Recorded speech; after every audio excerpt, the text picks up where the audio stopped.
बिटियन के लाइले तू दहेजवाना केतना आल रही जियरा बिटियन के लाइले तू दहेजवाना खात पियत नहीं हरि के दाना बिटिया भइल सयानी हो बिटिया भइल सयानी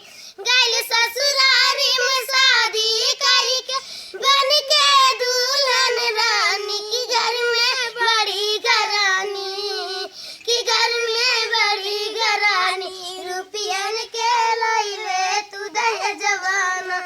की घर में बड़ी घरानी रुपयन के लाइले तू दहेजवाना सासु ससुर और ननद न मिले तीनों किए विचार हो तीनों किए विचार छिड़क तेल मिट्टी के ऊपर लगा दिया अंगार की झटपट जल गई बिटिया